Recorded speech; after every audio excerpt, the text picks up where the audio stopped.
السلام علیکم ورحمۃ اللہ وبرکاتہ۔ رمضان المبارک اور بچے، یہ خصوصی تحریر آپ کو حافظ عبد الرحمن کے چینل سے دیکھنے کو اور سننے کو مل رہی ہے کہ رمضان میں بچوں کو کیسے ڈیل کرنا ہے۔ رمضان المبارک کی آمد جہاں بڑوں کے لیے خوشی کا باعث ہے، کہیں نہ کہیں بچوں کو بھی پرجوش کرتی ہے۔ کچھ بچے روزہ رکھنے کے لیے ایکسائٹڈ ہو رہے ہوتے ہیں تو کچھ الجھن کا شکار۔ ایسے میں ماؤں کے رویے مختلف ہوتے ہیں۔ اس حوالے سے آج کچھ باتیں کرتے ہیں۔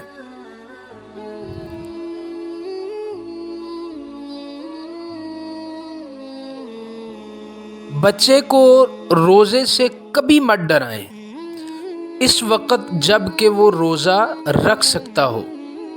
آپ کی تھپکی اسے حوصلہ دیتی ہے، ہمت بڑھاتی ہے۔ بچپن سے ذہن سازی کریں، چھوٹے چھوٹے احکامات سے بچوں کو آگاہ کریں۔ جیسے روزہ ہے تو اس کی تعلیم دیں۔ اسلامک ہیروز کے بچے کیسے روزہ پورے کرتے تھے، بچوں کو روزہ رکھوائیے، ان کا ساتھ دیجیے۔ یقین جانیے اس سے بہت فائدہ ہوگا۔ بچے کے اندر صبر و برداشت کا مادہ پیدا ہوگا۔ پورے رمضان کا پلانر ترتیب دیں، ایک پرفیکٹ ٹائم ٹیبل بنائیں جس کے مطابق بچے کو لے کر چلیں۔ ہم ماؤں کو ڈر ہوتا ہے کہ بچے کو روزہ نہ لگے تو آپ ایسی مصروفیت دیں کہ اسے یاد ہی نہ ہو کہ میرا روزہ ہے۔ چھوٹی سی مثال دوں گی، جب بچے کھیل میں مصروف ہوں تو ان کے ذہن میں کھانے کا خیال نہیں آتا۔ ہم مائیں ہلکان ہو رہی ہوتی ہیں کہ بچہ منہ میں کچھ ڈال لے۔ گھر میں مہمان بچے آئے ہوں تو ہمارے بچے کو کھانے پینے کا ہوش ہی نہیں رہتا۔ افطاری کا انتظام کریں، بہت ساری ڈشز کی بجائے روز ایک اچھی اور مزیدار سی ڈش بنا لیں، بچوں کے ذہن میں ڈال دیں کہ بس یہی بنے گا۔ عادت ڈیولپ کریں۔ ایک دن ایک بچے کی پسند تو دوسرے دن دوسرے کی پسند کا بنائیں۔ اس سے بھی بچے خوش ہو کر روزہ رکھیں گے اور افطاری تک پرجوش رہیں گے۔ آج تو سب میری پسند کا ہوگا۔ سحری میں کچھ دیر پہلے اٹھا دیں، اپنے ساتھ ٹیبل لگوانے میں انوالو کریں۔ بچہ فریش ہو جائے گا اور سحری بھی اچھے سے کرے گا۔ ڈانٹ ڈپٹ بالکل نہیں کریں، کوشش کریں کہ ماحول خوشگوار بنائیں۔ افطاری میں بھی ایسی صورتحال اپنائیں، بچے سے چھوٹی چھوٹی چیزوں میں مدد لیں، ان کو مصروف رکھیں۔ جس بچے کا روزہ نہ ہو اس کو بھی عزت دیں، ساتھ شامل کریں۔ افطاری پیش کریں، یوں اس کے دل میں بھی روزہ رکھنے کا شوق پیدا ہوگا۔